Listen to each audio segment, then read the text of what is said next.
So today I'm going to share my IBPS clerk performance with you guys and आप लोग भी मुझसे share ज़रूर करिएगा, do comment it and so I will start with पहले तो यार कट ऑफ देख के है ना, ऐसे ही मतलब ऐसा हो रहा है कि यार कोई कितना अटैम्प्ट करे, अब कितना ही कोई अटैम्प्ट करे कि सेटिस्फेक्शन मिले। आई मीन ऑब्वियसली बात है, सेटिस्फेक्शन कभी नहीं मिलती है, ऐसा ही होता है कि कुछ ना कुछ और हम कर सकते थे but this time you know it was मेरा जो है, मेरा क्या, आई थिंक मोस्ट ऑफ बहुत सारे लोगों का ऐसा ही होगा कि उनका ये बेस्ट अटेम्प्ट आज तक के डेट में रहा होगा IBPS क्लर्क में। आई थिंक पेपर इजी तो था ही, सो उस हिसाब से कंपटीशन तो है ही बहुत सारा एंड अब काफ़ी लोग बहुत पहले से तैयारी कर रहे हैं, काफ़ी लोग बहुत ही अच्छे हैं, स्पीड अच्छी है। सो अगर मैं ऐसा मानती हूँ कि अगर मैं इतना करके आई हूँ तो यार और तो कितने लोग होंगे ना जिन्होंने कितना सारा किया होगा। सो यू नो पहले तो पेपर दिया तो ऐसा हुआ कि यार चलो अच्छा है, मैं बहुत सेटिस्फाइड थी। बट जैसे ही मैं पेपर देख के I and I was just checking like analysis देख रही थी, उसमें मैं कमेंट पढ़ रही थी लोगों के, तो उसमें ऐसा था कि you know most of the people were, जो मैं जितना मैंने अटेम्प्ट किया है वो तो मतलब कुछ नहीं था, वो वैसे तो मतलब हर लोग सब ने उतना किया है ऐसा लग रहा था। एंड फिर उससे ऐसा डर लग रहा था यार, अभी इतना करने के बाद भी ऐसा फील हो रहा है कि अभी भी मतलब डर है कि नहीं अभी भी कुछ पक्का नहीं है, व्हाट विल हैपन। सो मतलब कंपटीशन यार ऐसे बढ़ गया है ना, यू जस्ट कांट प्रिडिक्ट। आप बस पेपर देख लो एंड देन जस्ट वेट क्या आ रहा है आपका रिजल्ट, मतलब कुछ तुम सोच ही नहीं सकते हो। सेटिस्फेक्शन वाली चीज़ अब रही ही नहीं है कि मतलब सेटिस्फाइड होना है चीज़ों से। ऑलरेडी मैं SBI क्लर्क में भुगत चुकी हूँ, सो मैं अब ऐसा कुछ भी नहीं, जस्ट दे के आओ, चिल्ड रहो और अपना आगे तैयारी करते रहो। सो सिंस अब कोई प्री बचे ही नहीं है तो मैंने अब मेंस की तैयारी अच्छे से चालू कर दी है। लाइकवाइज मैं शेयर करूँगी मेरे मेंस का जो शेड्यूल है, वो भी मैं शेयर करूँगी and but before that let me share my attempts with you guys of IBPS clerk. So paper as you guys know बहुत ही ईजी था। मेरा 4th शिफ्ट था 18 दिसंबर को एंड 4th शिफ्ट था, यस। पेपर इजी था, yes paper easy था, IBPS clerk का था तो इजी था ही। लाइकवाइज और जैसे बोलते हैं क्लर्क का इजी होता है, SBI क्लर्क से मुझे इजी लगा। एंड रही बात अटेम्प्ट्स की, सो अटेम्प्ट्स भी मेरे काफ़ी अच्छे हैं। मेरे क्या, आप सबके होंगे उतने अच्छे, क्योंकि पेपर था यार, काफ़ी डुएबल पेपर था। सो उस हिसाब से अटेम्प्ट्स भी अच्छे हैं एंड बट लोगों के अटेम्प्ट्स देख के लग रहा है भाई मैं अकेले ने नहीं इतना किया है, बहुत सारे लोगों ने मतलब ढंग से जम के किया है। तो अब पता है डाउट होने लगा है कि यार अब क्या होगा। बट हाँ, इस बार मेरे को, चलो मैं स्टार्ट करती हूँ इंग्लिश से। तो इंग्लिश तो मतलब इंग्लिश मुझे है ना रीजनिंग से थोड़ा सा थोड़ा सा ऐसा मॉडरेट लेवल का लगा। मतलब अब ऐसे होल पेपर पे पूरा पेपर देखे तो इजी था पेपर, बट मैं एक सेक्शन वाइज बात करूँ तो मुझे इंग्लिश थोड़ा गंदा लगा, पता नहीं क्यों बट लगा मुझे। एंड उसमें मतलब जितना मैंने किया है तो इंग्लिश में तो एक्यूरेसी मेरी कभी नहीं रहती है भाई साहब, गलत तो होना ही है। दो I have done 30 out of 30, I have attempted 30 out of 30, but मुझे पहले से ही पता है कि मेरे 3 तो उसमें ऐसे ही रॉन्ग हैं, क्योंकि पैरा जंबल था लास्ट में, मैंने वो मतलब लास्ट में मैंने उसको मार्क फॉर रिव्यू करके मैंने वो रखा था मार्क फॉर रिव्यू के लिए। सो लास्ट में पैरा जंबल आया एंड मतलब मुझे सीक्वेंस तो मिल रहा था, फर्स्ट मिल रहा था, सेकंड मिल रहा था, और फिर जो लास्ट 3 जिसमें हमेशा मैं कंफ्यूज होती हूँ, और पता नहीं मुझे घर पे आके ऐसा लगा कि यार ये तो ऐसा ही था, कंक्लूजन ये चीज़ था, ये तो लास्ट में आना था। बट पता नहीं वहाँ तो मेरा दिमाग ही नहीं काम किया कि मैंने पैरा जंबल में मैं इस बार गड़बड़ करके आई हूँ। आई मीन मैंने देखा मोस्ट ऑफ द पीपल का, मैंने देखा तो आई वॉज रॉन्ग। मतलब मेरे 2 starting and the second sentence ये 2 राइट है, बाकी के जो 3 हैं वो गड़बड़ी हो रखी है। सो मेरे 3 मार्क तो मुझे वैसे स्ट्रेट दिख रहे हैं, गलत हो गए हैं। सो मैं अपना टाइम पर 5 मार्क कम करके ही बताऊंगी कि मैं उसको मैं पहले ही मान ले रही हूँ कि उतना गलत है ही, और 2 मार्क कम कर लो। सो 3 मार्क तो मेरे वहीं चले गए। सो तब जब मुझे ये चीज़, उसके पहले मैं बहुत कॉन्फिडेंट थी एंड आई वाज लाइक चलो इस बार तो हो ही जाए, बट जब मुझे पता चला ना वो 3 मार्क, तो मैं थोड़ा सा मुझे ऐसा ऐसा हुआ कि यार अब तो 3 मार्क तो ऐसे ही चले गए, अब और वैसे भी एक्यूरेसी कहाँ मेरी 100% रहने वाली है, जाना तो था ही मार्क्स, बट जब वो पता चल जाता है ना कि यार ये तो रॉन्ग ही है, तो और बुरा लगता है कि यार 3 मार्क तो गए। सो वैसा ही कुछ हुआ मेरे साथ। तो वो 3 मार्क मुझे साफ दिख रहे हैं, पैरा जंबल के 3 मार्क मेरे चले गए हैं। बाकी मैंने वो कैब्स जो 2 थे मेरे राइट थे, आई थिंक एक स्विफ्ट था उसका अपोजिट था तो डिलेड आएगा, एंड और एक और था, और क्या था अबे यार याद भी नहीं है मुझे। अब मैं इतना लेट एक तो एनालिसिस बता रही हूँ कर रही हूँ तो वो याद नहीं, वो तो आप सबने देख लिया होगा ना ऑब्वियसली, जिन्होंने दिया उनको पता ही है। सो मैं वो चीज़ नहीं बता रही हूँ, मैं अपने परफॉर्मेंस बताने आई हूँ। I am just going to share my performance, और जो जितना मुझे याद हो। अब उसमें आप लोग ये मत बोलने लगना कि यार नहीं इतने नहीं थे, इतने थे, इतने क्वाड्रेटिक नहीं थे। यार ठीक है, जो थे आप लोग ने दिया, आपको पता है, मुझे भी पता है, बट मुझे वो चीज़ याद नहीं है। सो जो याद है मैं उतना ही बोलूँगी। तो इंग्लिश में मैंने 30 आउट ऑफ 30 किया है, बट उसमें से 3 मुझे साफ दिख रहे हैं कि मेरे रॉन्ग हैं। Yes, and apart from that उसमें और भी कुछ होंगे सिली मिस्टेक्स, या आरसी वारसी में कुछ होगा तो I am not sure, but ऐसे तो मुझे 3 ऐसे ही गलत दिख रहे हैं यार। मतलब बहुत दर्द हुआ ये पता चला जब कि 3 तो ऐसे ही गलत है। सो ठीक है, कोई नहीं, होता है। फिर आई बात क्वांट्स की। सो क्वांट्स में मैंने अच्छा था, क्वांट्स अच्छा था, यस। धीरे धीरे सब सॉल्व हो रहा था, सिंप्लीफिकेशन हो रहा था, क्वाड्रेटिक था। नॉट जज मी यार कि मुझे याद नहीं रहता, मुझे पता नहीं है, बस जो ऐसे दिमाग में आ रहा है मैं बता रही हूँ। तो क्वाड्रेटिक हो गया, नंबर सीरीज हो गया, देन DI बहुत मस्त DI थी। DI सिर्फ टेबल वाली थी, एंड 3 कॉलम 3 रो वाली थी, तो मतलब काफ़ी इजी थी। जस्ट वैल्यूज़ दिए थे, एवरेज करो, सम करो एंड ऑल दैट, वो सब था।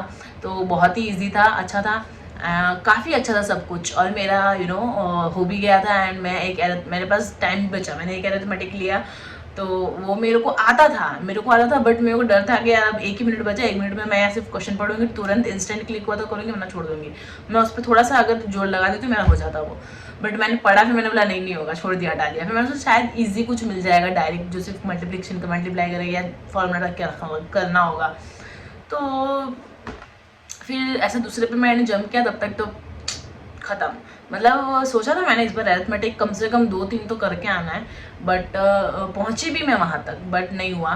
सो मैंने अरिथमेटिक को छोड़ के सब कुछ किया है। तो 25 मार्क्स मैंने अरिथमेटिक में किया, अरे सॉरी क्वांट्स में किए हैं। 25 मार्क्स मेरे मार्क्स बोल रहे हो यार, 25 अटैम्प्ट, अभी से मार्क्स मैंने मतलब बता दिया, राइट है मेरे सब।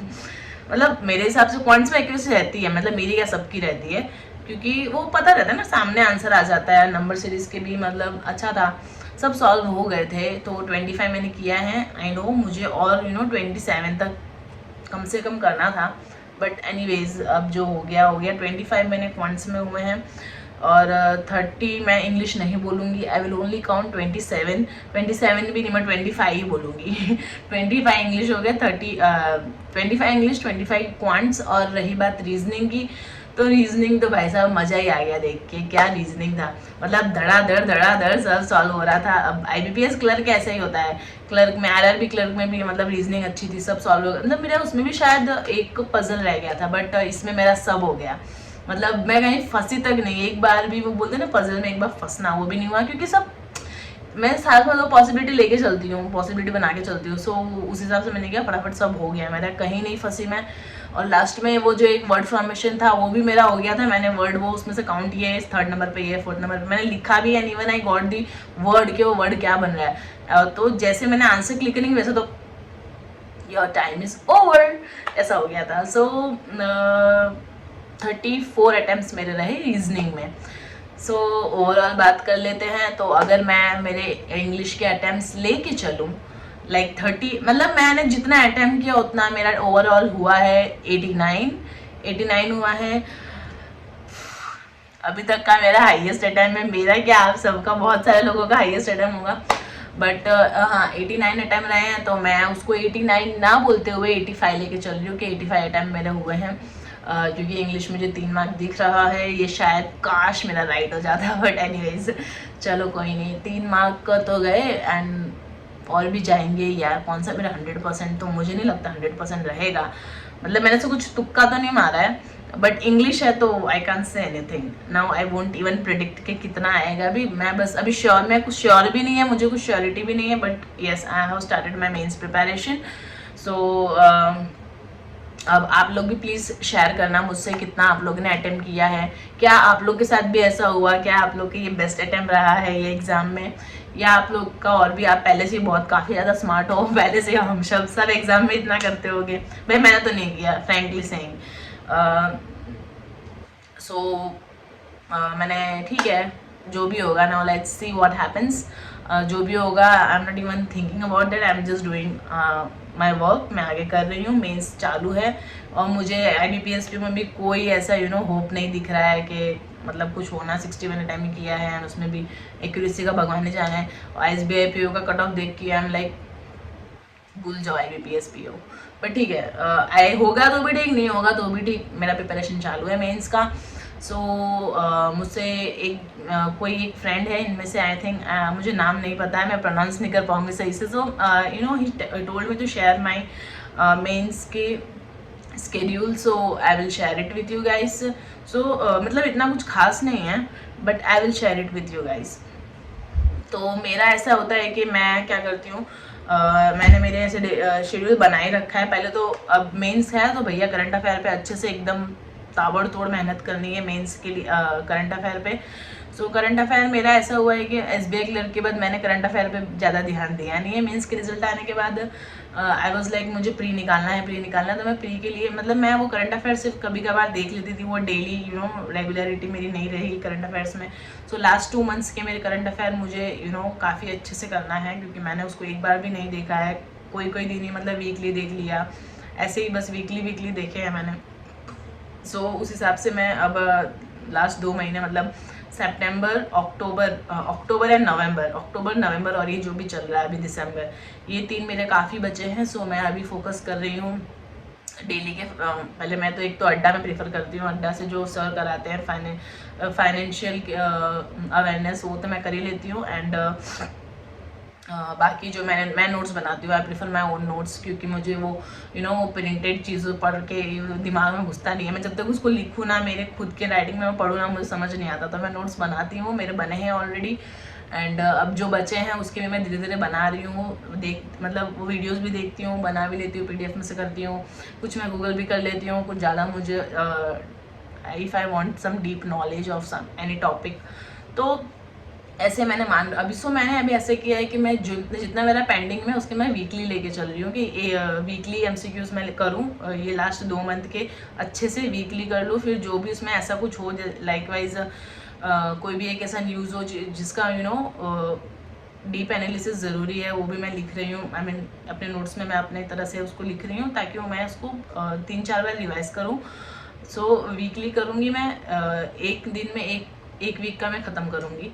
सो वीकली ऐसे मेरा ये 2 महीने 3 महीने का मुझे अच्छे से एकदम कर लेना है वीकली कर करके। सितंबर का मेरा ऑलमोस्ट हो चुका है, मैंने पहले भी किया था। सो और मैंने ऐसे वीकली भी काफ़ी टाइम देख लिया, मंथली भी मैंने उसका किया है। सो मैं ऐसे वीकली और मंथली लेके चलूँगी करंट अफेयर्स का।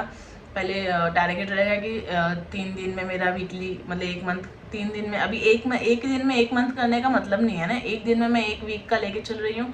सो ऐसे मैं पहले वीकली ख़त्म करूँगी, फिर पूरा मंथली 1 मंथ ख़त्म करूँगी, मतलब 3 से 4 दिन में तो 1 मंथ ख़त्म कर दूँगी मैं। सो ऐसे मैं लेके चल रही हूँ अभी, और 6 महीने की करना है। तो मेरे सितंबर, अगस्त, जुलाई, मतलब उसके पहले के मेरा मतलब रिवीजन ऑलरेडी हो चुका है, क्योंकि वो मैंने अच्छे से किया था SBI क्लर्क के टाइम, मेंस के टाइम। सो उसको भी मेरे को बस 1-2 बार देखना होगा। बाकी जो आगे जितनी मेरी बची है उसको मुझ पर ज़्यादा फोकस करना है मुझे उस पर। सो वैसा ही है। और फिर मैं तो मतलब 2 से 3 घंटे मुझे रोज़ करंट अफेयर्स को देने ही हैं, at any cost current affair में देने ही हैं। उसके लिए मैंने ये सोचा क्या है, मैंने आज से इम्प्लीमेंट भी कर दिया है। सुबह मेरे को उठना है, मैं रात में कभी भी सोऊं, डजन मैटर्स, 2 बजे सोऊं, 3 बजे सोऊं, मुझे 6:30 तक उठ जाना है। क्योंकि मैं थोड़ा लेट सोती हूँ, तो मुझे मैं 5 बजे नहीं उठ के कर सकती, तो 6:30 तक मैं उठ के कैसे भी मुझे करना है करंट अफेयर्स। तो मैं 6:30 to 7:30, 8:30 एंड 9:30, इतने टाइम तक मैं अपना कर लेती हूँ। And then my husband wakes up and फिर उनको जाते आते हैं।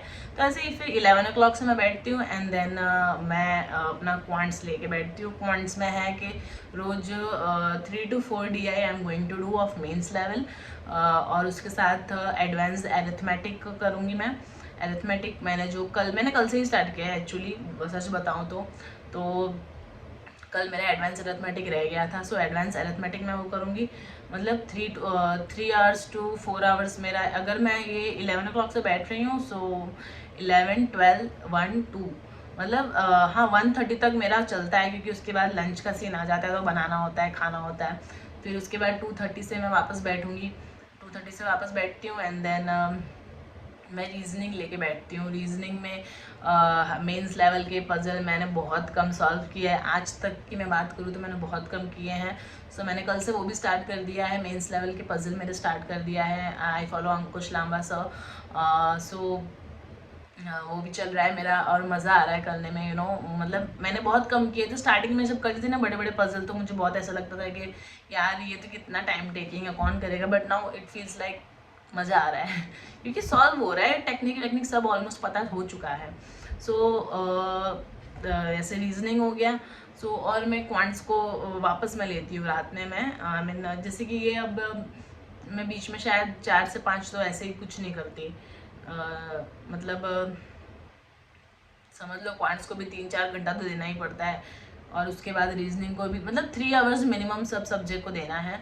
एंड देन यस, और सबसे मेन इम्पॉर्टेंट थिंग, इंग्लिश मैं ऐसे नहीं अलग से लेके नहीं बैठती कि इंग्लिश में मुझे ये टॉपिक पे फोकस करना है, कि उसमें मतलब मैं टॉपिक ही क्या ढूंढूँ। एक ग्रामर है, ग्रामर तो मतलब बहुत बार कर लिया है। एंड उसके बाद तो सब तुम्हारे रीडिंग कैपेबिलिटी पे डिपेंड करता है, तुम कितना अच्छे से रीड कर रहे हो, लैंग्वेज समझ पा रहे हो। सो मैं मॉक से ही से प्रेफर करती हूँ इंग्लिश का प्रिपरेशन। सो मैं मॉक अच्छे से देती हूँ, सेक्शनल मॉक्स मैं देती हूँ फिर इंग्लिश के। एंड देन रात में मैं पूरा एक प्रॉपर मॉक देती हूँ। मैंने कल एक दिया था मेंस का, और मतलब डेली बेसिस पे मैं रात में एक मॉक दे देती हूँ, क्योंकि रात तक मैं ऐसे बहुत हो जाती हूँ कि अब क्या करना है, रात में मैं कुछ नया लेके नहीं बैठ सकती या ऐसा कुछ कर सकती हूँ, तो मैं रात में मॉक देती हूँ। तो पूरा एक मॉक देती हूँ और उसकी एनालिसिस मैं नेक्स्ट डे करूँगी। मतलब अगर ऐसे तो एक दिन में एक मॉक दो और उसको एनालाइज कर लेना चाहिए, बट मेरे से अभी इतना नहीं हो रहा है। मतलब फील लाइक के मैंने कल अभी रात में मॉक दिया, तो मेरा अभी आज उसके एनालिसिस करूँगी एंड देन रात में वापस एक मॉक दूंगी। मतलब ऐसे दिन में उसको क्वांट्स रीजनिंग के बीच में तुम एक एनालिसिस कर लो मॉक का, जो रात में मैंने दिया था। तो मैं उसका कर लूँगी अभी। एंड बस ऐसे ही रहेगा दिन भर। अभी ऐसे मेरा यही टारगेट तो यही है, अब देखो ये डेडिकेशन कितना रहता है ताकि मैं कर सकूं। क्योंकि यार अब मतलब ऐसा लगता है कि कोई ऑप्शन नहीं है मेरे को, बस ये लास्ट चांस समझ के करना है कि बस मुझे ये ख़त्म करना है। एंड आई नो ऐसे काफ़ी लोग होंगे जिनका शायद अभी जो क्वालिफाई नहीं हो पाया है कोई एग्ज़ाम उनके, वो भी यही सोच के बैठे होंगे कि अब बाय हुक और क्रुक करना ही है, करना है। तो बस वही चीज़ मेरे साथ भी है। अब मतलब बहुत हो गया यार, अब तो कर ही लेना है कैसे भी। So doing my best and giving my best for this mains exam. Now first देखते हैं प्रीलिम्स जो भी आएगा यार, डजेंट मैटर्स। मेंस आज नहीं दूंगी तो कल तो देना ही है मुझे, मेंस का एग्जाम कभी ना कभी देना है। अब उसका प्रिपरेशन अगर मैं यही सोच के बैठूँ कि नहीं जब मेंस और मेरा प्री क्लियर होगा फिर मैं मेंस चालू करूँगी तभी मैं मेंस करूँगी, तो नहीं होगा ना। क्योंकि अब जब तुम प्री में अबव 60 अबव 70 कर पा रहे हो, मतलब तुम प्री के लिए 80% ठीक हो, 100% नहीं अभी हो पाए हो, लेकिन 80% तक तुमने कर लिया है प्री का। So now why not to focus on mains. Mains भी कर लो, क्या पता कब निकल जाए। जैसे मेरा SBI क्लर्क का प्री निकल गया था, I was not prepared for mains. So दिक्कत हुई ना, तो वैसे ही मैं नहीं चाहती कि आगे फ्यूचर में मेरे साथ ऐसा कुछ हो। So I am going to prepare for mains and I have started my preparation. I hope you guys have also started your preparation. So ये मैं बस इतना ही करने वाली हूँ, ज़्यादा कुछ नहीं करूँगी। Main focus will be on DI, on puzzles and current affairs. ये 3 चीज़ें तो मतलब मस्ट है, करना ही है रोज। पजल भी यार 3-4 तो करो ही, 3-4-5, वैसे DI भी 3-4-5 करो ही। अरिथमेटिक पे मैं इतना नहीं जोर दूंगी, बट दूंगी मैं फिर भी। जो मुझे मतलब जो टॉपिक्स मुझे आते हैं मैं उस पर ही जोर देने वाली हूँ। अभी जो नहीं आते मैं कुछ नया नहीं सीखने वाली। सो बस यही है कि जितना आ रहा है मैं वो उसको 100% करना चाह रही हूँ, कि जो मुझे आ रहा है वो 100% है, और जो नहीं आ रहा इट्स ओके अगर मुझे उसका सिर्फ बेसिक्स ही पता हो। सो बस यही है। This is how I am going to continue my mains preparation. And मैंने मेरा परफॉर्मेंस शेयर कर दिया आप लोगों से IBPS क्लर्क का। आप लोग भी मत भूलना प्लीज़। आप लोग में से बहुत लोग कमेंट ही नहीं करते यार, कम से कम करो तो मुझे पता तो चले यार आप लोग भी कितना अटैम्प्ट कर रहे हो। और जो लोग करते हैं I appreciate them, thank you.